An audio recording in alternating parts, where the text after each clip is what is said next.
वल्लभा गिरवरधारी यशोदानंदन व्रज जनरंजन यशोदानंदन व्रज जनरंजन यमुना तीरावनचारि यमुना तीरावनचारि जय राधा माधव कुंज बिहारी जय राधा माधव कुंज बिहारी गोपी जन वल्लभ गिरवरधारी यशोदानंदन व्रज जनरंजन यमुना तीरावनचारि जय राधा माधव कुंज बिहारी जय राधा माधव कुंज बिहारी गोपी जन वल्लभ गिरवरधारी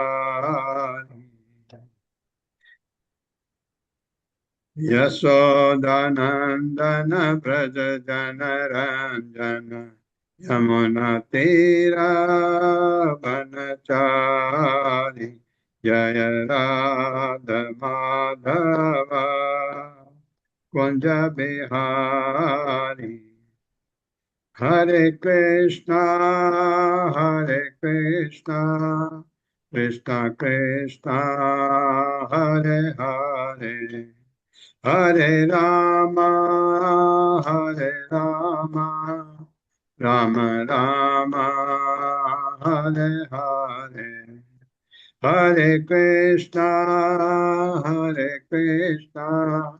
कृष्णा कृष्णा हरे हरे हरे राम राम राम हरे हरे। श्री श्री श्रील प्रभुपाद की जय।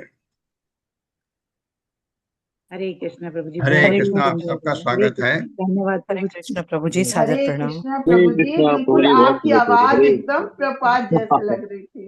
बहुत अच्छा वैसी आवाज। भार नायदुभिः निरस्य।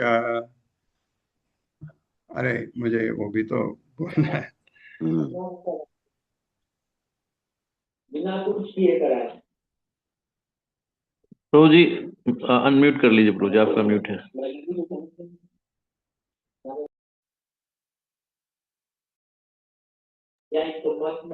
प्रभु जी अनम्यूट कर लीजिए। हरे कृष्ण प्रभु जी।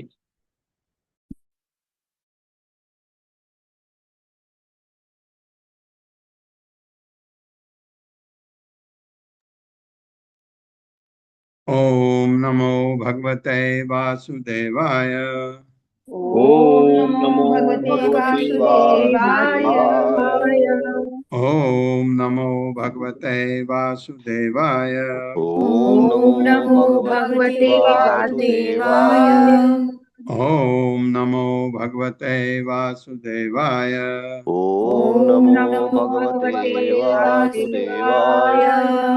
नारायणं नमस्कृत्य नारायणं नमस्कृत्य नरं चैव नरोत्तमं नरं चैव नरोत्तमं देवीं सरस्वतीं व्यासं देवीं सरस्वतीं व्यासं ततो जयमुदीरये। ततो जयमुदीरये।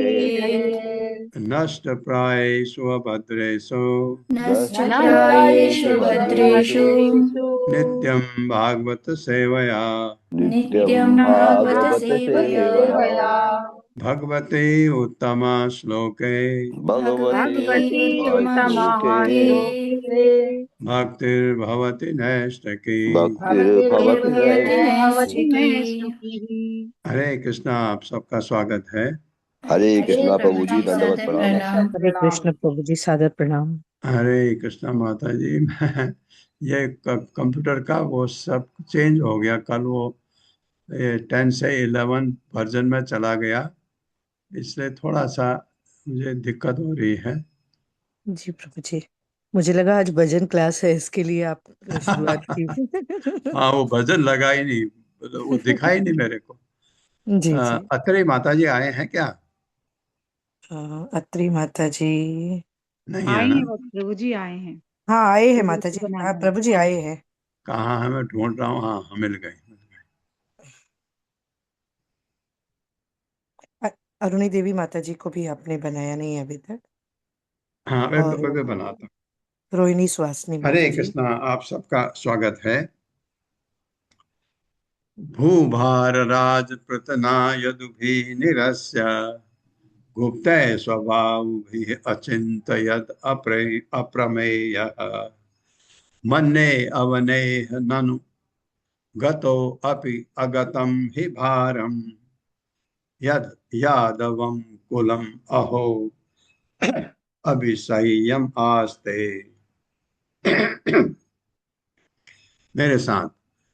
भूभार राज पृतना यदुभिः निरस्य भूभारराजपुनायद्भिर्निरस्य गुप्त स्वबाहुभिः अचिन्तयत् अप्रेमयः गुप्तैः स्वभावभिरचिन्तयदप्रमेयः प्रमेयः मन्ये अवनेह ननु गतो अपि अगतं हि भारम् मन्येवनेननुगतोऽपि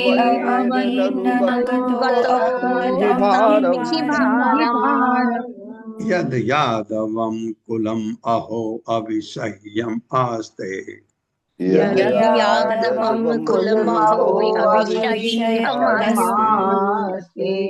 भूभार पृथ्वी के भार स्वरूप राजाओं की पृतना सेनाएं यदुभिः यदुओं द्वारा निरस्य हटाकर गुप्त रक्षित सब बहुभी अपनी भुजाओं द्वारा अचिंतयद उन्होंने विचार किया अप्रमेय अगाध भगवान मन्ने मैं सोचता हूँ अवने पृथ्वी के ननु कोई कह सकता है गतः चले जाने पर अपि लेकिन अगतम न गया हुआ ही निसंदेह भारम भार यद क्योंकि यादव यदु कुल के यदु कुलम कुल को अहो ओह अभिसह्यम असह्य आस्ते रहता है।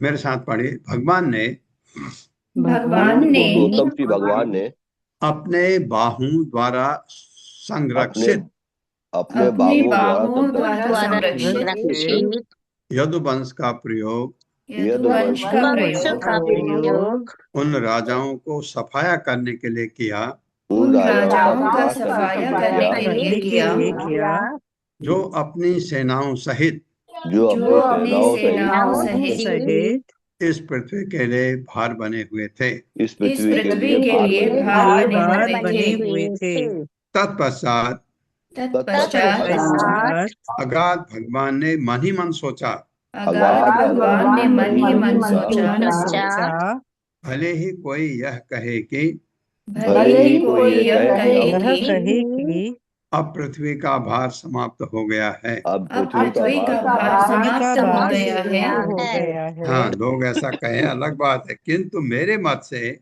किंतु मेरे मत से यह अभी भी दूर नहीं हुआ। ये अभी भी दूर नहीं हुआ क्योंकि अब भी यादव वंश बचा हुआ है क्योंकि अभी यादव वंश बचा हुआ है जिसकी शक्ति पृथ्वी के लिए असहनीय है। जिसकी शक्ति पृथ्वी के लिए असहनीय है।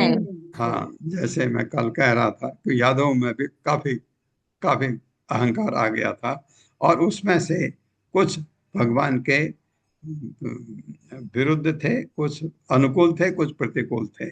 उसमें भी ऐसा कल पढ़ा था हमने। तात्पर्य माता जी। हरे कृष्ण पल्लवी माता जी। हरे कृष्ण माता जी। हरे कृष्ण प्रभु जी। श्रील प्रभुपाद जी के अनुयायियों द्वारा श्रील प्रभुपाद जी की जय।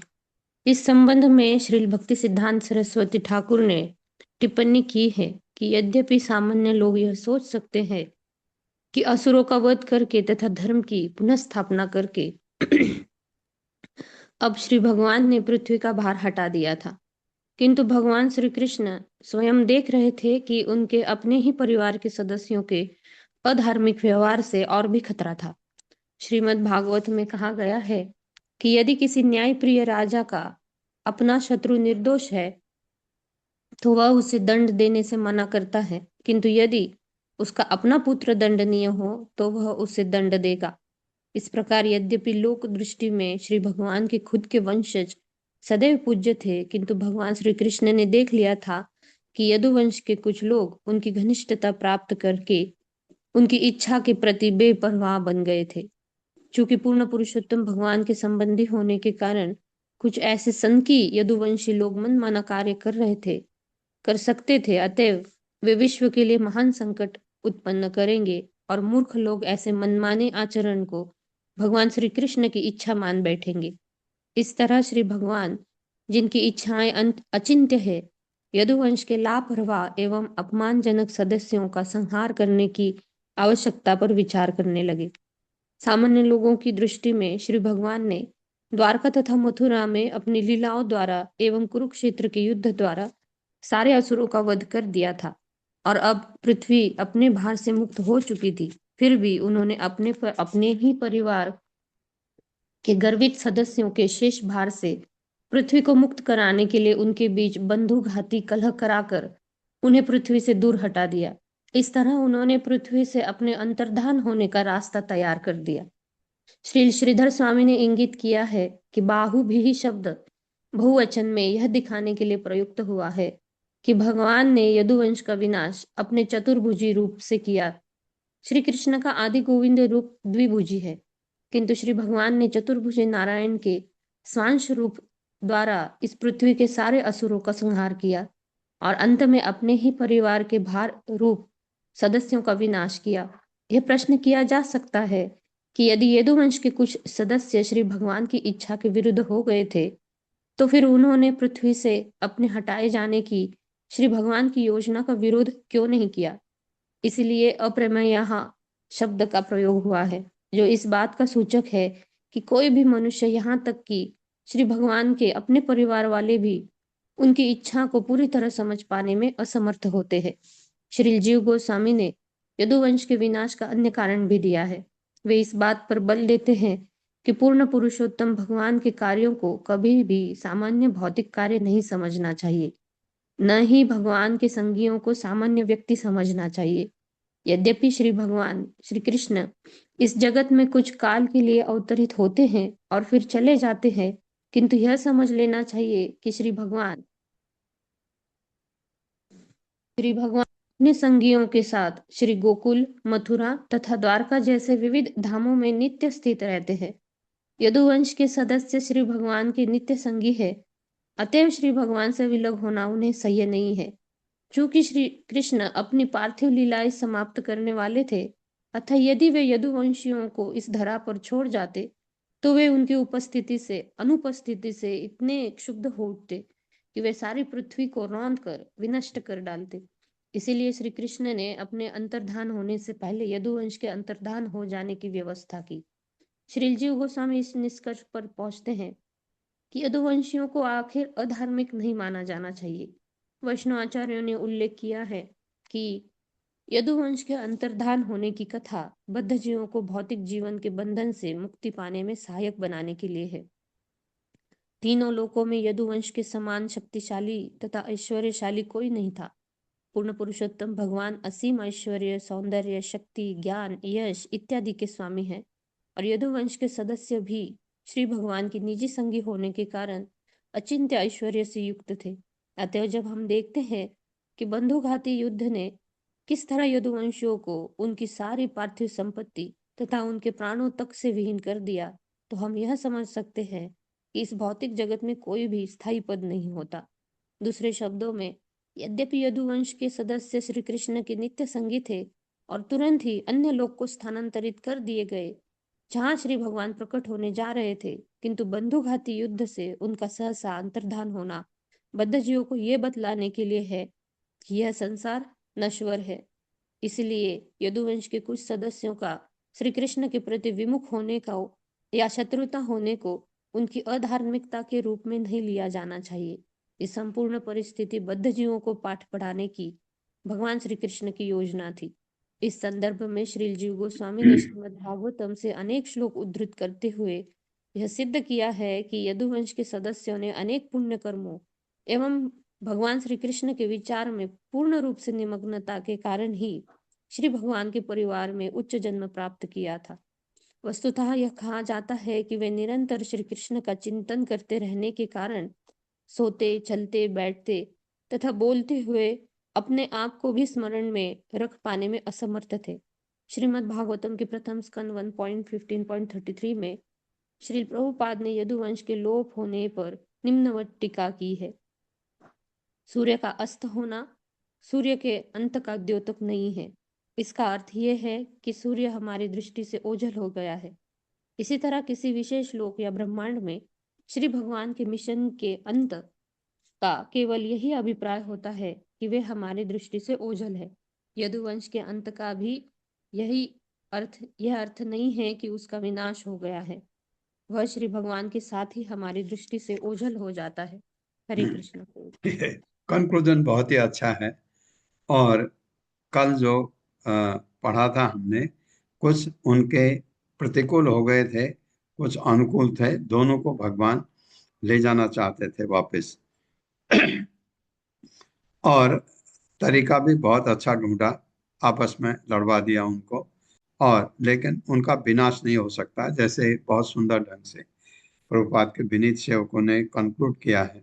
क्योंकि भगवान अब यहाँ से ओझल हो रहे हैं तो दूसरे ब्रह्मांड में जाएंगे। उनने तो लीला तो सब जगह करनी, तो ये सारा उनका पैराफर्नेलिया उनके साथ जाएगा। तो उनको ऐसे किसी को जैसे आपको लगा यहाँ मर गया तो उसको जहाँ से वो आया तो ये बैकुंठ का नहीं हो सकता है, क्योंकि बैकुंठ वाला का तो शरीर दिव्य होता है, वो तो सीधे जाएंगे। और या उनको जो भी इसमें अगर स्वर्ग से उच्च लोक से जो आए थे, अगर वो यहाँ मारे भी गए तो उनका जन्म दूसरे जगह हो जाएगा जहाँ भगवान अब अपनी लीला करने जा रहे हैं। ऐसा ये बहुत अच्छी तरह बताया है, सब समझ आया। एक चीज समझ नहीं आई पल्लवी माता जी कि चतुर्भुज रूप क्यों धारण किया मारने के लिए, क्योंकि इसमें आया ना, उन्होंने जो भी ये किया, इनका सफाया किया, चतुर्भुज रूप में किया। जी प्रभु जी, क्योंकि कहीं ना कहीं वो भगवान के जन्म से ही रिलेटेड है कि वो जो दो कृष्ण ने जन्म लिया था, तो भगवान द्विभुजी जो है वो सिर्फ गोलोक में लीला करते हैं भक्तों के साथ, और वृंदावन छोड़कर कभी नहीं जाते। बाकी सब हस्तिनापुर, कुरुक्षेत्र का या फिर बाकी सब लीला है द्वारका भी की भी, तो वो ये तो है, चतुर्भुजी, हाँ चतुर्भुजी कृष्ण जो है यही वही है, ये ये है। सब हाँ, संहार का ये कारण करते। ये बात है। हाँ, ये बात है, क्योंकि चतुर्भुज रूप वृंदावन में नहीं दिखा सकते, वहां पिटाई हो जाएगी। वहां उनको गोपियां उसको सहन नहीं कर सकती, चतुर्भुज रूप उनको देखना ही नहीं है। न एव न एव अन्त्यः परिभवो अस्य भवेत् कतश्चन मत्संशयस्य विभवो विभवोत् विभो न हनस्य नित्यम् अन्तः कलिं यदकुलस्य विधाय वेणु स्तंभस्य बह्निम् इव शान्तिम् उपैमि धाम।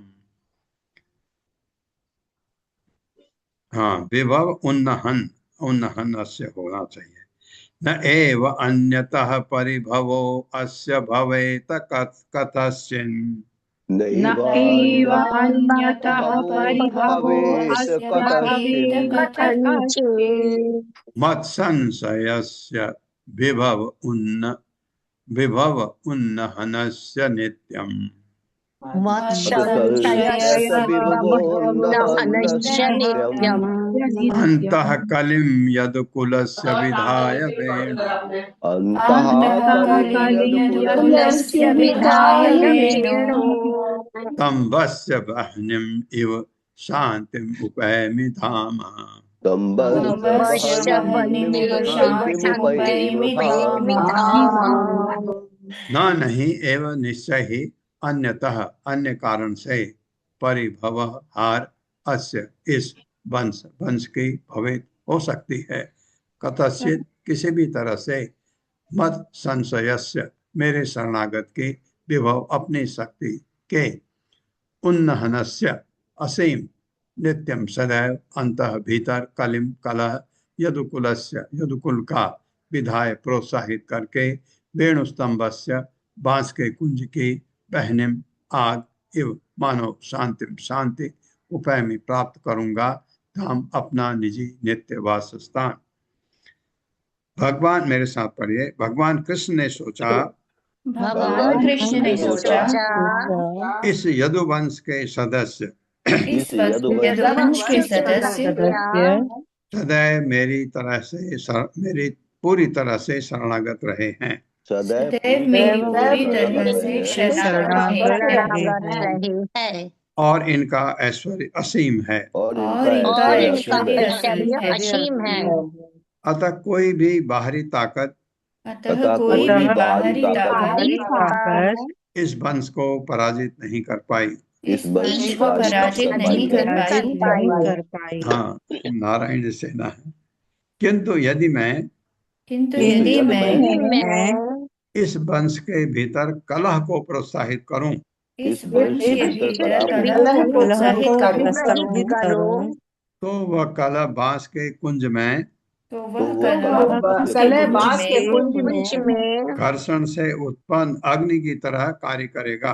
घर्षण से उत्पन्न कार्य करेगा। हाँ, तब मैं अपना असली मंतव्य प्राप्त करके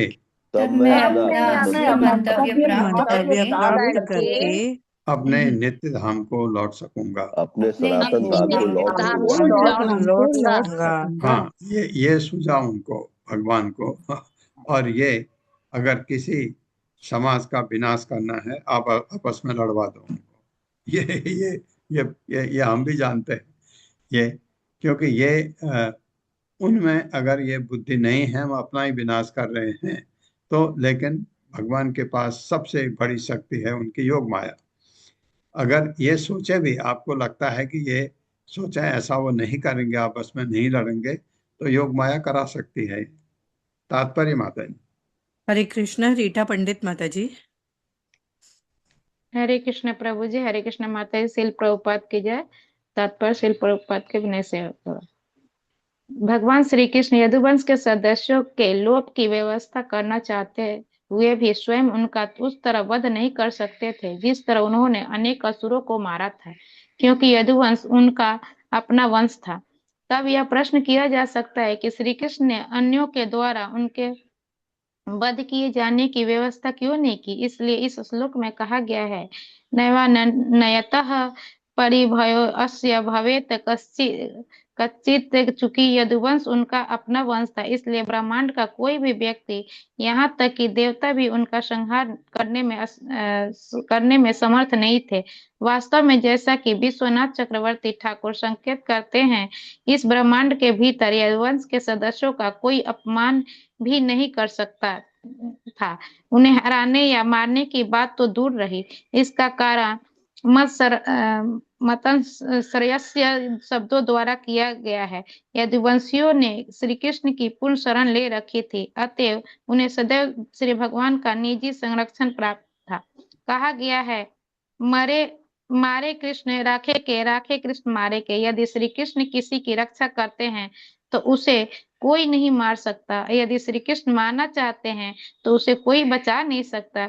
श्री कृष्ण ने पहले से अपने सारे संगियों तथा देवताओं से पृथ्वी में प्रकट होने के लिए अनुरोध कर रखा था, जिससे उनकी लीलाओं में वे सहायक बन सके। अब जबकि इस विशेष लोक में उनकी लीलाओं का अंत होने जा रहा था और वे लीलाएं किसी अन्य ब्रह्मांड के अन्य किसी लोक में स्थानांतरित होने जा रही थी, तो श्री कृष्ण अपने सारे संगियों को इस धरा से हटा देना चाहते थे, जिससे उनकी अनुपस्थिति में वे भार न बन सके। चूंकि श्री भगवान का अपना ही वंश होने तथा अपनी ही सेना होने से शक्तिशाली यदुवंश संभवतः किसी के द्वारा पराजित नहीं किया जा सकता था, इसलिए श्री कृष्ण ने उसमें आंतरिक कलह कराई। जिस तरह बांस के जंगल में वायु बांसों को परस्पर घर्षित करके अग्नि उत्पन्न कर देती है, जिससे सारा जंगल भस्म हो जाता है। शील भक्ति सिद्धांत सरस्वती ने संकेत किया कि यदुवंश के साहसिक कार्यों को सुनकर सामान्य लोग यह सोच सकते हैं कि यदुवंश के वीर भी श्री कृष्ण की ही तरह पूजनीय हैं और स्वतंत्र नियंता हैं।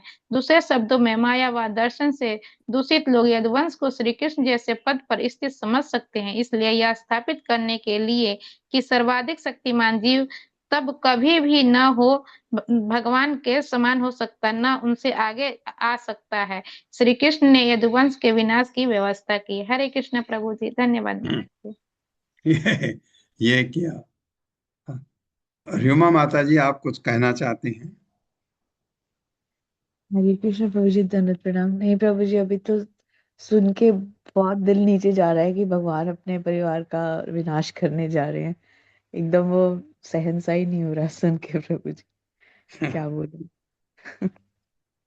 एवं व्यवस्थितो राजन सत्य संकल्प ईश्वरः शाप व्याजेन विप्राणाम संजहरे स्वकुलम विभुः। मेरे साथ, एवं व्यवस्थितो राजन एवं व्यवस्थितो राजन सत्य संकल्प ईश्वरः सत्य संकल्प ईश्वरः शाप व्याजेन विप्राणाम शाप व्याजेन विप्राणाम् संजहरे स्वकुलम विभुः।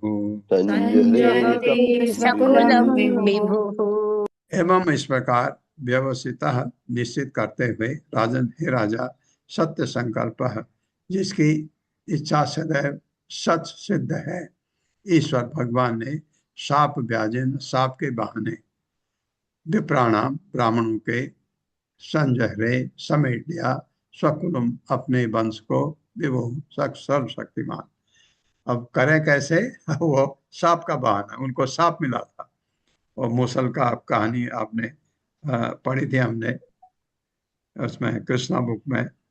मेरे साथ पढ़ी। हे राजा परीक्षित, हे राजा परीक्षित, जब परम शक्तिशाली भगवान ने, जब परम शक्तिशाली भगवान ने इनकी इच्छा सदैव पूरी होकर रहती है, जिनकी इच्छा सदैव पूरी होकर रहती है, इस प्रकार अपने मन में निश्चय कर लिया, इस प्रकार अपने मन में निश्चय कर लिया, तो उन्होंने ब्राह्मणों की सभा द्वारा उन्होंने ब्राह्मणों की सभा द्वारा दिए गए शाप के बहाने दिए गए शाप के बहाने अपने परिवार को समेट लिया, अपने परिवार को समेट लिया।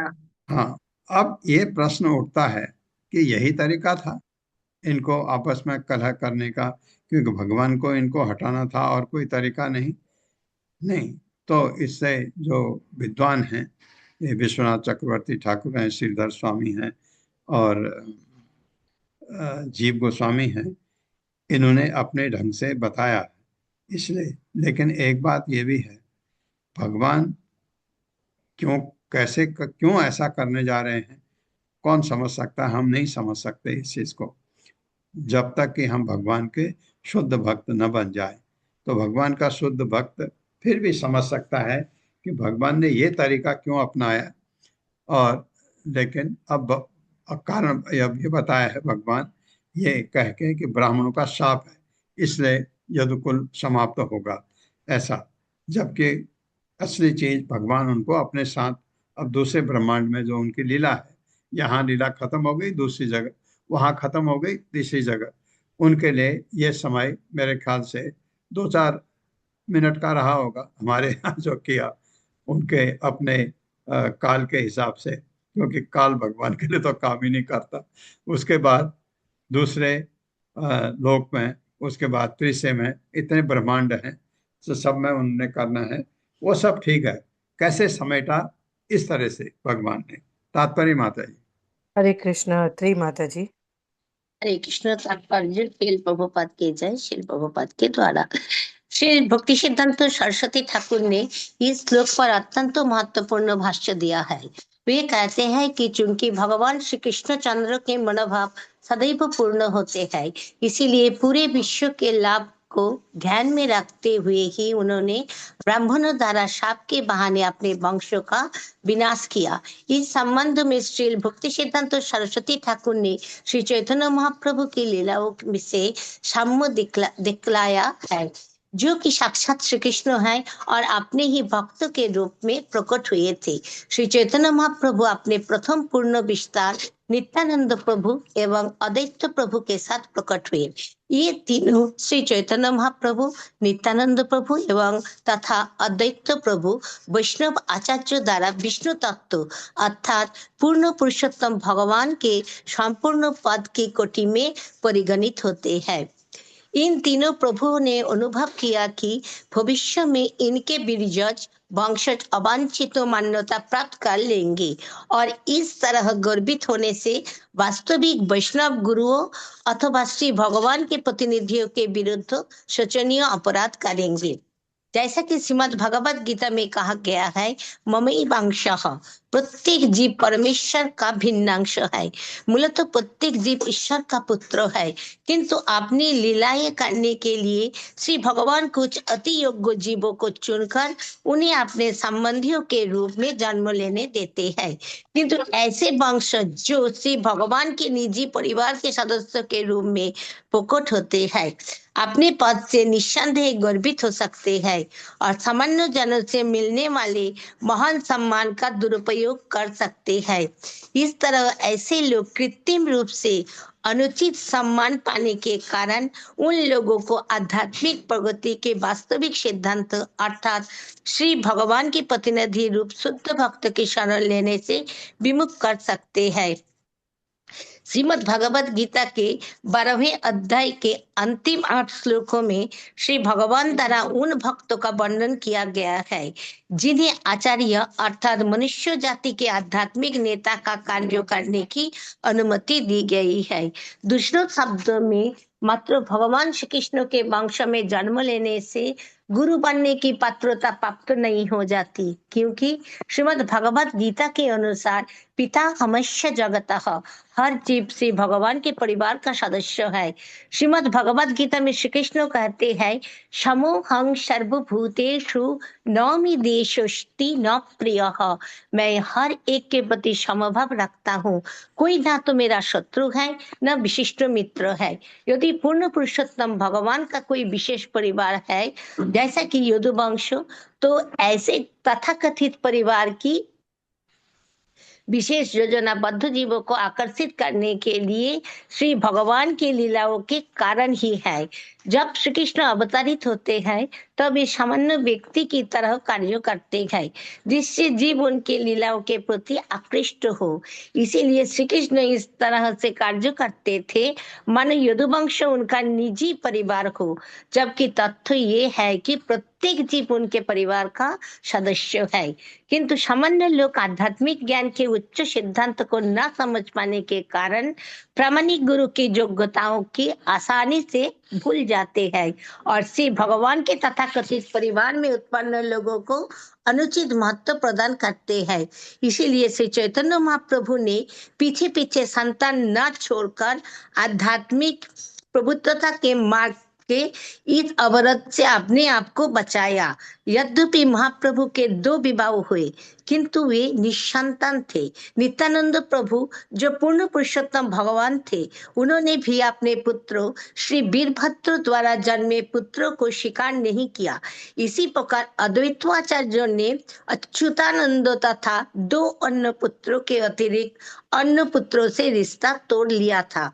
अद्वैताचार्य के अत्यंत आज्ञाकारी पुत्र अच्युतानंद को कोई संतान नहीं थी और शेष 6 पुत्रों में से 3 पुत्र भक्ति के मार्ग से च्युत हो गए थे, इसीलिए वे परित्यक्त पुत्र माने जाते हैं। दूसरे शब्दों में श्री चैतन्य महाप्रभु के आविर्भाव से तथाकथित बीजज परिवार यानी संतान की परंपरा चलाकर संभ्रांति पैदा करने की सुविधा नहीं मिली। जो व्यक्ति वैदिक प्रमाण से परम सत्य को समझता है वो स्मार्तों के विचारों के अनुसार स्थापित बीरजज परंपरा की धारणा की मान्यता प्रदान नहीं करता। अन्य आचार्यों ने भी अपने ही परिवारों में इस बात की करके दिखाया है। हमारे प्रिय गुरु श्री भक्ति वेदांत स्वामी प्रभुपाद जो श्रीमद् भागवतम की इस ग्रंथमाला के महान भाष्यकार है, शुद्ध भक्तों के परिवार में प्रकट हुए थे और उनमें बाल्यकाल से ही शुद्ध भक्ति के लक्षण प्रकट थे। अंत में श्रील प्रभुपाद पाश्चात्य देशों में आए और उन्होंने विश्व भर में कृष्ण भावनामृत आंदोलन को स्थापित करने में अद्वितीय आध्यात्मिक शक्ति का प्रदर्शन किया। कुछ ही वर्षों में उन्होंने वैदिक दर्शन के 50 से अधिक खंडों का अनुवाद किया। अपने इन व्यवहारिक कार्यों से वे श्री भगवान के सर्वाधिक शक्ति प्रदत्त प्रतिनिधि जाने जाते हैं। फिर भी उनके अपने परिवार के ही सदस्य कृष्ण भक्त होते हुए भी भक्ति के आदर्श मानदंड को प्राप्त नहीं कर सके, अतः इस्कॉन के सदस्यों ने उन पर ध्यान नहीं दिया। इस्कॉन के सदस्यों की सहज पवित्रशील प्रभुपाद के परिवार के निकट के सदस्यों के प्रति सम्मान एवं पूजा की होगी, किंतु श्री कृष्ण की व्यवस्था के फलस्वरूप ये सदस्य शुद्ध भक्ति के धरातल पर नहीं है, अतः इस्कॉन के सदस्य उन पर अधिक ध्यान नहीं देते, अपितु उन उच्च वैष्णवों की पूजा करते हैं जिनमें महाभागवतों के गुण होते हैं, चाहे वे कहीं भी जन्म हो। दूसरे शब्दों में सम्मानित व्यक्ति बनने के लिए जन्म कोई योग्यता नहीं है, भले ही वो श्री भगवान के ही परिवार में या आचार्यों के परिवार में क्यों न जन्मा हो। किसी सामान्य धनी या विद्वत परिवार का तो प्रश्न ही नहीं उठता। भारत में नित्यानंद वंश नामक जाति के लोग हैं जो अपने आप को नित्यानंद के प्रत्यक्ष वंशज मानते हैं, अतएव अपने आप को भक्ति में सर्वोच्च सम्मानित पद के अधिकारी बताते हैं। इस संदर्भ में श्री प्रभुपाद ने भक्ति रसामृत सिंधु में लिखा है, मध्य युग में श्री चैतन्य महाप्रभु के महान संगी भगवान नित्यानंद के तिरोधान के बाद पुरोहित के एक वर्ग ने अपने आप को नित्यानंद के वंशज होने का दावा किया और अपने आप को गोस्वामी जाति का नाम दिया। उन्होंने ये भी दावा किया कि भक्ति करने और उसका प्रसार करने का अधिकार एकमात्र इसी जाति की को है जो नित्यानंद वंश कहलाती है। इस तरह कुछ समय तक वे अपना बनावटी शक्ति दिखलाते रहे, जब तक कि गौड़ीय वैष्णव संप्रदाय के शक्तिशाली आचार्य श्री भक्ति सिद्धांत सरस्वती ठाकुर ने उनके इस विचार को पूर्णतया ध्वस्त नहीं कर दिया। कुछ समय तक विकट संघर्ष चला, किंतु इसमें सफलता मिली और अब ये अच्छी तरह से और व्यवहारिक रूप से स्थापित हो चुका है कि भक्ति किसी जाति विशेष के लोगों को तक सीमित नहीं है। यही नहीं, जो कोई भी भक्ति में लगा है वो पहले से ही उच्च जाति का ब्राह्मण है। इस तरह इस आंदोलन के लिए श्री भक्ति सिद्धांत सरस्वती ठाकुर का संघर्ष सफल हुआ है। उन्हीं के बल के आधार पर आज ब्रह्मांड के किसी भी भाग का कोई भी व्यक्ति गौड़ीय वैष्णव बन सकता है। दूसरे शब्दों में आध्यात्मिक ज्ञान का सार ये है कि प्रत्येक जीव चाहे वो आज जिस पद पर भी हो मूलतः श्री भगवान का दास है और श्री भगवान का यही उद्देश्य है कि इन सारे पतित जीवों का उद्धार किया जाए। कोई भी जीव जो श्री भगवान के या उनके प्रामाणिक प्रतिनिधि के चरण कमल को फिर से शरण लेना चाहता है, उसका भूल काल कैसा भी रहा हो, वो भक्ति योग के विधि विधानों का दृढ़ता से पालन करने से शुद्ध हो सकता है और उच्च कोटि के ब्राह्मण की तरह कर्म कर सकता है। तो भी श्री भगवान के वंशज अपने आप को अपने पूर्वज के चरित्र तथा पद का उत्तराधिकारी माने रहते हैं।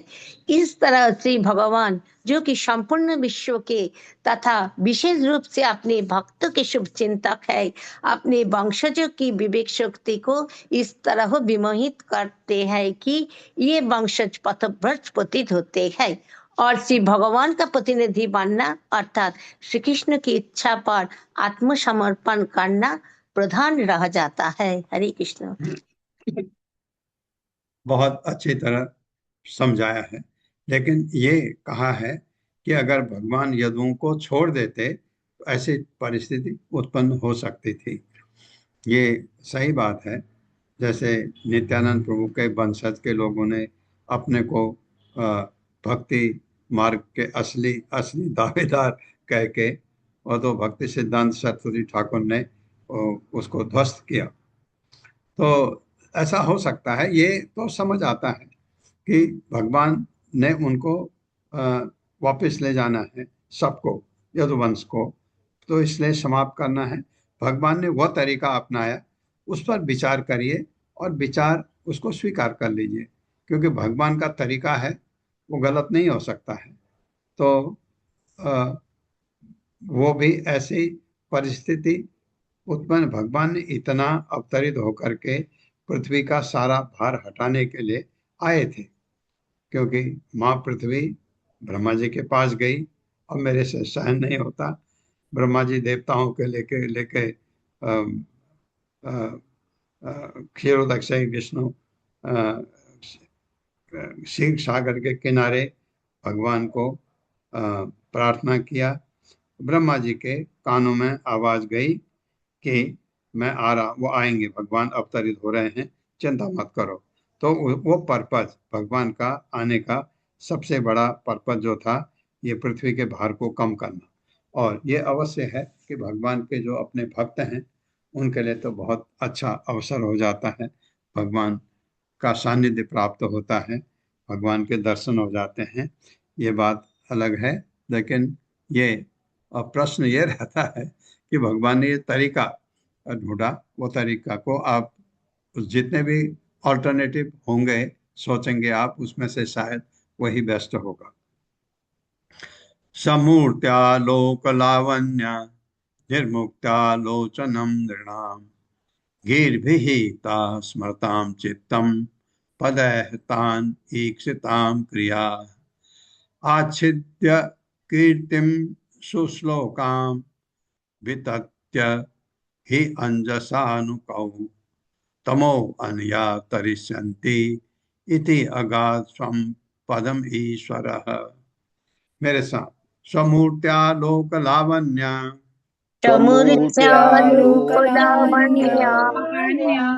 निर्मुक्त्या लोचनं नृणाम्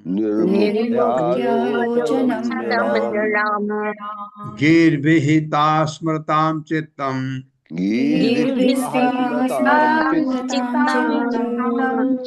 पदैः तान् ईक्षितां क्रिया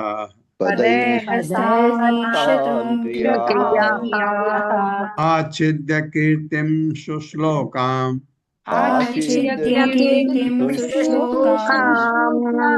वितत्य हि अंजसानुकौ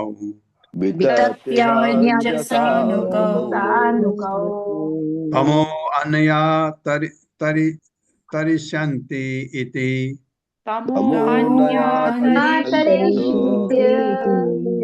अगाध स्वं पदम ईश्वरः। मूर्तियां अपने ही स्वरूप से लोग सारे जगतों के लावण्य सौंदर्य, निर्मुक्त्या खींच लेने वाले, लोचनम नेत्रों को, नृणाम मनुष्यों के, गिरवे ही उसके शब्दों से, तास्मृताम उनका स्मरण करने वालों के, चित्तम मन को, पदय अपने चरणों से, तान ईक्षिताम उन्हें देखने वालों के, क्रिया शारीरिक कार्य, चलना फिरना इत्यादि, आच्छिद्य आकर्षित करके, कीर्तन उसकी कीर्ति को, सुश्लोकाम सर्वश्रेष्ठ श्लोकों द्वारा प्रशंसित, वितत्य प्रसार करके, ही निश्चय ही अंजसा सरलता पूर्वक, तो निसंदेह कौ पृथ्वी पर, तुम तमह अज्ञान, अनया उस कीर्ति द्वारा, तरिष्यन्ति लोग पार कर जाते हैं, इति इस प्रकार सोचकर अगाध प्राप्त किया, स्वम पदम अपना इच्छित स्थान ईश्वर भगवान ने। मेरे साथ, भगवान कृष्ण समस्त सौंदर्य के आगार हैं। भगवान कृष्ण समस्त सौंदर्य के आधार है। सारी सुंदर वस्तुएं उन्हीं से निकलती हैं सारी सारी सुंदर सुंदर वस्तुएं वस्तुएं निकलती उन्हीं हैं से निकलती हैं निकलती हैं और उनका स्वरूप इतना आकर्षक है कि और और उनका उनका स्वरूप स्वरूप इतना इतना आकर्षक है आकर्षक है कि वो अन्य सारी वस्तुओं से आंखों को हटा देता है। वह वो अन्य अन्य सारी सारी वस्तुओं को वस्तुओं हटा से देता आंखों है। को हटा देता है। हाँ, इतने आकर्षक हैं। और रुक्मणी को कहते हैं, तू तो इतनी गौर वर्ण की है, मैं तो श्याम वर्ण का हूं, मुझे क्यों तुमने छाटा, ऐसे जब चिढ़ाने लगते हैं। अतः जो उनकी तुलना में सौंदर्य विहीन प्रतीत होती है, अतः जो उनकी तुलना में सौंदर्य विहीन प्रतीत होती है, होती है, हाँ, अतः जो उनकी तुलना में सौंदर्य विहीन होती है, ये तो सेंटेंस बना नहीं, और उनका इतना आकर्षक है अन्य वस्तुओं के सारे को हटा देता है। प्रभु जी अतः जो, अतः हाँ ठीक अतः है, नहीं है अतः इसमें, जो, इसमें अतः है हाँ नहीं ना। ठीक है, ठीक है। जब भगवान कृष्ण इस पृथ्वी पर थे जब जब भगवान भगवान कृष्ण श्री इस कृष्ण पृथ्वी इस पर पृथ्वी थे पर थे तो वे सबों के नेत्रों को आकर्षित कर लेते थे। तो वे तब सबके ये नेत्रों को सबों के आकर्षित नेत्रों को आकर्षित कर लेते थे। जब कृष्ण बोलते थे, जब श्री कृष्ण कृष्ण बोलते बोलते थे बोलते थे उनके शब्द तो उनके शब्द उन सबों के मन को आकर्षित कर लेते थे। उन उन सबके सबों के मनों को मन को आकर्षित आकृष्ट कर लेते थे, जो उनका स्मरण करते थे। जो जो उनका स्मरण उनका करते थे। स्मरण करते थे। हर एक का नहीं, लोग कृष्ण के चरण चापों को देखकर लोग भगवान श्री कृष्ण भगवान के के चरण छापों को देखकर आकर्षित हो जाते थे उनके प्रति आकर्षित हो जाते थे और अपने शारीरिक कार्यों को और इस प्रकार अपने शारीरिक कार्यों को वे उनके अनुयायी बनकर वे उनके अनुयायी बनकर उन्हें ही अर्पित करने की इच्छा करने लगते थे। उन्हें ही अर्पित करने की इच्छा करने लगते थे। हाँ, उन्हीं को अर्पित कर दिया तो आपका कर्म फल से मुक्ति हो गई। इस तरह कृष्ण ने आसानी से इस तरह श्री कृष्ण कृष्ण ने ने आसानी से अपनी कीर्ति का विस्तार कर लिया था, अपनी कीर्ति का विस्तार कर लिया था, जिसका गायन अत्यंत वदान्य एवं अनिवार्य वैदिक श्लोकों के रूप में अनिवार्य श्लोकों के रूप में विश्व भर में किया जाता है। विश्व भर में किया जाता है। भगवान कृष्ण मानते थे कि भगवान श्री कृष्ण मानते थे कि इस कीर्त का श्रवण तथा कीर्तन करने से ही इस कीर्ति का श्रवण तथा कीर्तन करने से भविष्य में जन्म लेने वाले बद्ध जीव भविष्य में जन्म लेने वाले जीव अज्ञान के अंधकार को पार कर सकेंगे। अज्ञान के अंधकार को पार कर सकेंगे। हाँ, इसी चीज को चैतन्य महाप्रभु ने कहा, यही करो कलयुग में, और कुछ नहीं। इस व्यवस्था से तुष्ट होकर इस व्यवस्था से तुष्ट होकर वे अपने इच्छित गंतव्य के लिए विदा हो गए। वे अपने इच्छित गंतव्य के लिए विदा हो गए। हाँ, हमें ये नहीं पता है वो पहले वैकुंठ गए, फिर वहां से गोलोक वृंदावन गए, फिर वहां से दूसरे ब्रह्मांड में गए, यहाँ से सीधे भी जा सकते हैं, ये नहीं पता। तात्पर्य माता जी। हरे कृष्ण। सुमंगला धनिष्ठा माता जी। प्रभु जी सादर प्रणाम। हरे कृष्ण सभी को। तात्पर्य श्रील प्रभुपाद की जय। श्रील प्रभुपाद जी के आशीर्वाद से श्रीला श्रीधर गोस्वामी के अनुसार ये दोनों श्लोक यह इंगित करते हैं कि जिन उद्देश्यों के लिए भगवान श्री कृष्ण अवतरित हुए थे उन्हें पूरी कर लेने के बाद वे अपने आध्यात्मिक जगत में लौट गए। इस भौतिक जगत में लोगों को सुंदर वस्तु देखने की लालसा होना स्वाभाविक है, किंतु भौतिकवादी जीवन में हमारी चेतना प्रकृति के तीनों गुणों से दूषित हो जाती है, जिससे हम सौंदर्य तथा आनंद प्रदान करने वाली भौतिक वस्तुओं के लिए लालायित रहते हैं। इंद्रिय तृप्ति की भौतिकवादी विधि अधूरी है, क्योंकि भौतिक प्रकृति के नियम हमें भौतिक जीवन में सुखी या तुष्ट नहीं रहने देते। स्वभावतः जीव परमेश्वर का नित्य दास है और वह श्री भगवान के असीम सौंदर्य एवं आनंद को सराहने के निमित्त है। भगवान श्री कृष्ण परम सत्य हैं और समस्त सौंदर्य तथा आनंद के आगार हैं। श्री कृष्ण की सेवा करके हम भी उनके सौंदर्य तथा आनंद के सागर भागी बन सकते हैं। इस तरह सुंदर वस्तुओं को देखने की तथा जीवन का भोग करने की हमारी इच्छा पूरी तरह संतुष्ट हो सकेगी। उदाहरण के रूप में हाथ भोजन का स्वतंत्र रूप से भोग नहीं कर सकता, किंतु उदर को भोजन प्रदान करके अप्रत्यक्ष रूप से उसे आत्मसात कर सकता है। इसी तरह भगवान श्री कृष्ण की सेवा करके श्री भगवान का अंश स्वरूप जीव असीम सुख प्राप्त कर सकता है। अचिंत्य भगवान श्री कृष्ण ने अपने असली रूप को प्रदर्शित करके जीवों को अपने रूप के सिवा सौंदर्य के दूसरे रूपों की व्यर्थ तलाश करने से मुक्त कर दिया है, क्योंकि उनका रूप ही समस्त सुंदर वस्तुओं का स्रोत है। उनके चरण कमलों के दर्शन मात्र से भाग्यशाली जीव कर्मियों के अपवित्र प्रयासों, अपनी खुद की इंद्रिय तृप्ति के लिए ही स्थूल आनंद की खोजों और भगवत भक्ति से अपने कार्यकलापों को जोड़ने के अभ्यास के बीच अंतर कर सकता है। यद्यपि दार्शनिक कण ईश्वर के स्वभाव के बारे में निरंतर अनुमान लगाते रहते हैं, किंतु भगवान श्री कृष्ण ने अपने असली दिव्य रूप तथा कर्मों को प्रदर्शित करके अपने विषय में अनुमान की भ्रांतियों से जीव को मुक्त कर दिया है। ऊपर से श्री कृष्ण के व्यक्तिगत रूप, वचन तथा कार्य सामान्य बद्ध जीवों जैसे लगते हैं। श्रील भक्ति सिद्धांत सरस्वती ठाकुर महाराज बताते हैं कि श्री भगवान तथा जीवों के कार्यों की ऊपरी समानता श्री भगवान द्वारा दी गई दयामय छूट है, जिससे बद्ध जीव उनके प्रति आकृष्ट हो और आनंद तथा ज्ञान के शाश्वत जीवन हेतु भगवत धाम वापस जाने के योग्य बन सके। जीवों की समझ के में आने योग्य अपने ही आध्यात्मिक स्वरूप तथा धाम को उन्हें दिखलाकर भगवान श्री कृष्ण ने उनकी मिथ्या योग भोगवादी प्रवृत्ति को भगाकर अपने प्रति जीव की दीर्घकालीन उपेक्षा को दूर किया। जैसा कि भगवत गीता में कहा गया है, यदि कोई व्यक्ति श्री कृष्ण के पद को पूर्ण पुरुषोत्तम भगवान के रूप में समझ लेता है तो वह भौतिक भ्रम के पास में पुनः नहीं फंसता। ऐसे पतन से तभी बचा जा सकता है जब कोई व्यक्ति प्रामाणिक वैदिक ग्रंथों से श्री भगवान के अद्वितीय दिव्य रूप तथा सौंदर्य के विषय में निरंतर श्रवण करें, जैसा कि श्रीमद् भागवत गीता 2.42-43 में बतलाया गया है।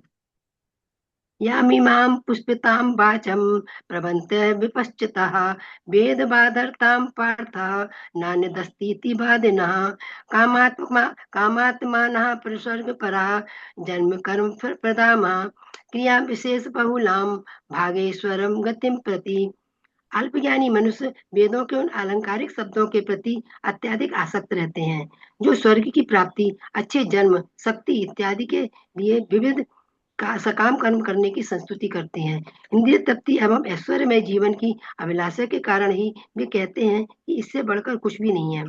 दूसरी ओर वैदिक शास्त्रों के कुछ अंश बद्ध जीव को भौतिक इंद्रिय तृप्ति प्रदान करने और साथ ही उसे वैदिक आदेशों का पालन करने के लिए धीरे धीरे अनुकूल बनाने के लिए हैं। वेदों के वे अंश जो नियंत्रित इंद्रिय तृप्ति के लिए सकाम कर्म की संस्तुति करते हैं वास्तव में खतरनाक हैं, क्योंकि जो जीव ऐसे कार्यों में लग जाता है वह प्राप्त किए गए भौतिक भोगों में आसानी से फंस जाता है और वेदों के चरम प्रयोजन की उपेक्षा करने लगता है। वैदिक शास्त्रों का चरम उद्देश्य जीव को उसकी मूल चेतना तक वापस लाना है, जिसमें वह पूर्ण पुरुषोत्तम भगवान के नित्य दास की तरह कार्य करता है। श्री भगवान की सेवा करके जीव भगवत धाम में उनके सानिध्य में असीम आध्यात्मिक आनंद का भोग कर सकता है। अतः जो व्यक्ति सच्चे दिल से कृष्ण भावना में आगे बढ़ने का इच्छुक हो, उसे श्री भगवान की शुद्ध भक्ति से संबंधित वैदिक साहित्य का श्रवण करना चाहिए। उसे कृष्ण भावना में उन्नत भक्तों से सुनना चाहिए और ऐसी व्याख्यानों से बचना चाहिए जो भोग की भौतिक इच्छाओं को बढ़ाने वाली हों। जब क्षुद्र जीव अंततः इस जगत के क्षणिक कार्यकलापों एवं श्री भगवान त्रिविक्रम श्री कृष्ण के दिव्य कार्यकलापों में अंतर करने में समर्थ होता है, तब वह श्री भगवान की भक्ति में लग जाता है और अपने हृदय से भौतिकवाद के काले आवरण को हटा देता है।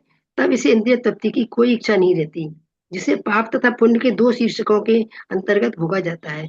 दूसरे शब्दों में, यदि इस जगत में लोगों को पापी या पुण्यात्मा माना जाता है, किंतु भौतिक धरातल पर पाप तथा पुण्य दोनों ही निजी तृप्ति के लिए संपन्न किए जाते हैं। यदि मनुष्य यह समझ ले कि उसका असली सुख श्री कृष्ण को आनंद प्रदान करने में निहित है, तो भगवान श्री कृष्ण ऐसे भाग्यशाली जीव को अपने धाम ले जाते हैं।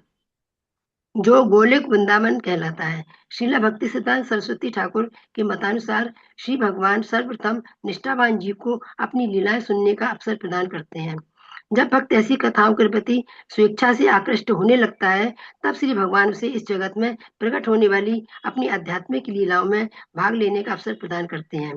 किसी एक ब्रह्मांड में हो रही श्री भगवान की लीलाओं में भाग लेने से जीव भौतिक जगत से पूरी तरह विरक्त हो जाता है और अंत में श्री भगवान उसे दिव्य आकाश में अपने निजी धाम ले जाते हैं।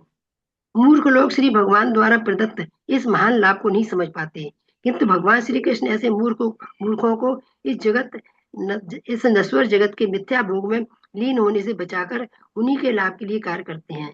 वे उन्हें अपने अनुपम दिव्य सौंदर्य, दिव्य वाणी, दिव्य कार्यकलाप दिखलाकर ऐसा करते हैं। श्रील जीव गोस्वामी जी ने इंगित किया है कि तमो अन्य परिष्यन्ति, यह सूचित करता है कि यद्यपि श्री कृष्ण 5000 वर्ष पूर्व अवतरित हुए थे, किंतु जो व्यक्ति श्री भगवान के कार्यों, रूप तथा शब्दों को सुनता है, उनका महिमा गान करता है, उसे वैसा ही लाभ प्राप्त होगा जैसा भगवान श्री कृष्ण के समकालीन लोगों को हुआ था, जिन्होंने इसका प्रत्यक्ष अनुभव किया था। दूसरे शब्दों में वह भी भौतिक जगत के अंधकार को पार कर जाएगा और भगवत धाम को प्राप्त करेगा। इस प्रकार श्रील जीव गोस्वामी इस निष्कर्ष पर पहुंचते हैं कि यदि सारे जीवों को ऐसा उच्चतम गंतव्य उपलब्ध हो सकता है, तो श्री भगवान के निजी संगी यादवों को वह अवश्य प्राप्त हुआ होगा। इस श्लोक में कहा गया है कि श्री कृष्ण अपने सौंदर्य से उन्हें देखने वालों की दृष्टि को चुरा लेते थे। श्री कृष्ण की बोलचाल इतनी आकर्षक थी कि उन्हें सुनने वाले अवाक रह जाते थे। क्योंकि नाम बोलने वाले प्राय बहरे भी होते हैं, अतः श्री भगवान के शब्द उन्हें सुनने वालों के कानों को भी चुरा लेते थे, क्योंकि वे श्री भगवान की वाणी के अतिरिक्त अन्य कुछ भी सुनने में रुचि नहीं लेते थे। अपने पद चिन्हों का सौंदर्य दिखलाकर श्री कृष्ण उन लोगों की भौतिक कार्य करने की शक्ति को हर लेते थे जो उन्हें देखते थे। इस प्रकार इस जगत में अपने प्राकट्य से श्री कृष्ण ने मानव जात की इंद्रियों को हर लिया। दूसरे शब्दों में उन्होंने लोगों को अंधा, गूंगा, बहरा, उन्मत्त तथा अन्य रूप में आसक्त बना दिया। इसलिए श्रील विश्वनाथ चक्रवर्ती ठाकुर प्रश्न करते हैं, जब उन्होंने लोगों की हर वस्तु छीन ली तो उन्हें दयालु कौन कहेगा? प्रत्युत तो एक चोर है। इस तरह अप्रत्यक्ष रूप में वे श्री भगवान के सौंदर्य की सर्वाधिक प्रशंसा करते हैं। श्रील विश्वनाथ चक्रवर्ती ठाकुर यह भी इंगित करते हैं कि यद्यपि श्री कृष्ण ने असुरों का नाश करके उन्हें मुक्ति प्रदान की, किंतु जो लोग उनके प्रति आकृष्ट थे, उन्हें भगवान श्री कृष्ण ने शुद्ध भगवत प्रेम प्रदान किया और उन्हें अपने सौंदर्य सागर में निमग्न कर दिया। इस तरह श्री कृष्ण उस व्यक्ति के सदृश नहीं है जो बिना सोचे विचारे दान देता है, और श्री कृष्ण इतने दयालु हैं कि उन्होंने न केवल पृथ्वी के निवासियों को ही सर्वोच्च पद प्रदान किया, अपितु श्रील वेद व्यास जी जैसे महान संत पुरुषों को सुंदर काव्यमय श्लोकों में अपनी लीलाओं का वर्णन करने की शक्ति भी प्रदान की। इस तरह भविष्य में इस पृथ्वी पर उत्पन्न होने वाले लोग इस महिमा रूपी सुदृढ़ नौका से जन्म मृत्यु के सागर को सरलता से पार कर सकेंगे। वस्तुतः आज हमें जो भी लोग श्री भक्ति वेदांत स्वामी प्रभुपाद की कृपा से श्रीमद् भागवतम के भक्ति वेदांत तात्पर्य के पारदर्शी माध्यम से श्री कृष्ण की महिमा का आनंद लूट रहे हैं, वे कृष्ण कृपा के भाग्यशाली प्राप्त करता है, क्योंकि श्री कृष्ण भविष्य में जन्म लेने वालों पर भी दयालु है। श्रील विश्वनाथ चक्रवर्ती ठाकुर ने अमर कोश से उदाहरण देते हुए यह भी कहा है, पदम व्यवस्थित तत्राण स्थान लक्ष्मी लिंगत अग्री वस्तु तुसु। इसमें पदम की संभव परिभाषा है, इस प्रकार हो सकती है जो निश्चित किया जा चुका है। उद्धार का स्थान लक्ष्मी, पांव अथवा वस्तु। इस तरह वे पदम शब्द का अर्थ व्यवस्थित भी देते हैं, अर्थात वह जो निश्चित हो चुका है। दूसरे शब्दों में अगात स्वम पदम ईश्वर। यह कथन न केवल यह बतलाता है कि श्री कृष्ण अपने धाम गए, अपितु यह भी श्री कृष्ण के ने अपने संकल्प को साकार कर लिया। यदि हम यह कहते हैं कि श्री कृष्ण अपने नित्य धाम लौट गए, तो इसका अर्थ यह होता है कि इसके पूर्व श्री कृष्ण अपने धाम से अनुपस्थित थे और अब लौट रहे हैं। इसलिए श्रील विश्वनाथ चक्रवर्ती ठाकुर यह इंगित करते हैं कि सामान्य भाव से यह कहना सही नहीं है कि श्री कृष्ण अपने धाम वापस गए। ब्रह्म संहिता के अनुसार पूर्ण पुरुषोत्तम भगवान श्री कृष्ण वैकुंठ में अपने धाम में सदैव उपस्थित रहते हैं। फिर भी अपनी हेतु की कृपा से समय समय पर वे अपने आप को भौतिक जगत में भी प्रकट करते हैं। दूसरे शब्दों में ईश्वर सर्वव्यापक है। जब वे हमारे समक्ष उपस्थित होते हैं उस समय भी वे अपने धाम में उपस्थित रहते हैं। सामान्य आत्मा जीव परमात्मा की तरह सर्वव्यापक नहीं है, इसलिए भौतिक जगत में अपनी उपस्थिति के कारण जीव आध्यात्मिक जगत से अनुपस्थित रहता है। वस्तुतः हम आध्यात्मिक जगत या वैकुंठ से अपनी अनुपस्थित के कारण ही कष्ट सह रहे हैं, किंतु पूर्ण पुरुषोत्तम भगवान सर्वव्यापक है। इसलिए श्रीला विश्वनाथ चक्रवर्ती ठाकुर ने अगाध स्वपदम शब्दों से यह अर्थ निकाला है कि श्री कृष्ण ने जो इच्छा की है उन्हें वही प्राप्त हुआ। श्री भगवान सर्वव्यापक हैं और पूर्ण इच्छाओं को पूरा करने में आत्मनिर्भर हैं। इस जगत में उनके प्राकट्य तथा अंतर्ध्यान होने की तुलना सामान्य भौतिक कार्यों से कभी नहीं की जानी चाहिए। श्री विश्वनाथ चक्रवर्ती ठाकुर ने श्रीमद् भागवतम 3.2.7 के तृतीय स्कंद के प्रारंभ में वर्णित उद्धव के कथन को उद्धृत किया है, जिसमें उद्धव ने श्री कृष्ण के तिरोधान की तुलना सूर्यास्त से की है। इस श्लोक के तात्पर्य में श्रील प्रभुपाद जी लिखा है, सूर्य से श्री कृष्ण की तुलना अत्यंत उपयुक्त है। सूर्य के अस्त होते ही अंधकार स्वयं छा जाता है, किंतु सामान्य लोग जिस अंधकार अनुभव करते हैं उससे सूर्य प्रभावित नहीं होता, ना तो सूर्योदय के समय और ना ही सूर्यास्त के समय। भगवान श्री कृष्ण का प्राकट्य तथा अप्राकट्य सूर्य के ही समान है। वे असंख्य ब्रह्मांडों में प्रकट और अप्रकट होते रहते हैं, और जब तक वे किसी एक ब्रह्मांड में रहते हैं तब तक उसमें दिव्य प्रकाश रहता है, किंतु वे जिस ब्रह्मांड में से चले जाते हैं उसमें अंधकार छा जाता है, तो भी उनकी लीलाएं सदा सदा चलने वाली होती हैं। श्री भगवान किसी न किसी ब्रह्मांड में सदैव उपस्थित रहते हैं। जिस तरह सूर्य पूर्वी या पश्चिमी गोलार्ध में से किसी में सदा उपस्थित रहता है, सूर्य सदैव ही भारत या अमेरिका में उपस्थित रहता है, किंतु जब सूर्य भारत में रहता है तब अमेरिका भूभाग में अंधकार रहता है, और जब सूर्य अमेरिका में रहता है तब भारतीय गोलार्ध अंधकार में रहता है। श्री जीव गोस्वामी जी ने 11वें स्कंद में के अंत से एक श्लोक उद्धृत किया है, जिससे और भी स्पष्ट हो जाता है कि श्री भगवान का धाम उन्हीं के तरह शाश्वत है। हे महाराज, समुद्र तुरंत ही द्वारका को निकल गया और अपने साथ ही श्री भगवान के निजी धाम को भा ले गया, जिससे उन्होंने त्याग दिया था। भगवान मधुसूदन सदैव द्वारका में उपस्थित रहते हैं, जिसके स्मरण मात्र से हर प्रतिकूल वस्तु नष्ट हो जाती है। इस शुभ स्थानों में सर्वाधिक शुभ है श्रीमद् भागवतम 11.31, 23 और 24। जिस तरह रात्रि द्वारा सूर्य निगला जाता प्रतीत होता है, उसी तरह श्री कृष्ण अथवा उनका धाम या उनका वंश भी लुप्त होता प्रतीत होता है, किंतु वास्तव में श्री भगवान तथा उनका साज समाज, धाम तथा वंश उसी तरह सनातन है जिस तरह सूर्य सदैव आकाश में रहता है। इस संदर्भ में श्रील प्रभुपाद कहते हैं कि जिस प्रकार सूर्य प्रातः काल उदय होता है और क्रमशः सिर के ऊपर जाकर पुनः एक गोलार्ध में अस्त होता है और उसी समय दूसरे में उदय होता है, और उसी तरह एक ब्रह्मांड में से भगवान श्री कृष्ण का लोक एवं साथ साथ अन्य लोक में उनकी विभिन्न लीलाओं का शुभारंभ होता है। जो ही एक लीला यहाँ समाप्त होती है, यह दूसरे ब्रह्मांड में प्रकट होती है। इस तरह उनकी नित्य लीला बिना अंत के चलती रहती है। हरे कृष्ण। सादर प्रणाम। ये बता दिया कि जो हमको लग रहा था यदु वंशियों को भगवान समेट रहे हैं, क्योंकि उनको अपने साथ ले जाने के लिए छोड़ना खतरा है। जैसे बताया, उदाहरण दिए 2-3 कि ये लोग अपने को बाद में, क्योंकि अगर जो पूर्णतया दिव्य नहीं है उसमें अहंकार आना स्वाभाविक है, तो वो फिर खतरा होता है समाज के लिए। इसलिए भगवान साथ ही उनको रखना पसंद किया, ऐसा लगता है। तो समय नहीं है। पल्लवी माता जी और रूमा माता जी के कमेंट कर लूंगा मैं इस 8वां शुरू करने से पहले। हरे कृष्ण। आप सबका बहुत बहुत धन्यवाद है। हरे कृष्णा प्रभु जी, दंडवत प्रणाम, धन्यवाद। हरे कृष्णा प्रभु जी को प्रभु जी सादर प्रणाम। धन्यवाद प्रभु जी। हरे कृष्णा। ओम अज्ञान तिम्रांधस्य चक्षुरुन्मिलितं तस्मै श्री गुरुवे नमः। नमः विष्णुपादाय कृष्णपृष्ठाय भूतले श्रीमते भक्तिवेदांत स्वामिनिति नामिने। नमस्ते सरस्वती देवे गौरवाणी प्रचारिणे निर्विशेष शून्यवादी पाचाज देशताल। जय हो श्री कृष्ण चैतन्य प्रभु नित्यानंद श्री अद्वैत गदाधर शिवासादि गौर भक्तवृंद।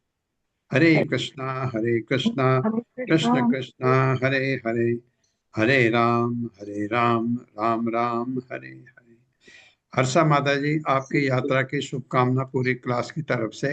अपने को धन्यवाद। अपना ध्यान रखिए। हरे धन्यवाद प्रभु जी। पीछे प्रभु जी पल्लवी माता जी, रीटा माता जी, सुशील प्रभु जी, राय विनोदनी माता जी चारों हैं। हाँ, आप चिंता न करें, आप अपने जी यात्रा में रहें, जी प्रभु एंजॉय जी, करें। मैं हरे वहां से कृष्ण, ज्वाइन सबका करूंगी। बहुत हरे बहुत कृष्ण धन्यवाद। साधु कृष्ण प्रभु जी, हरे साधु कृष्ण प्रभु प्रभु जी, जी, प्रणाम। चरणों में प्रणाम। वंदन।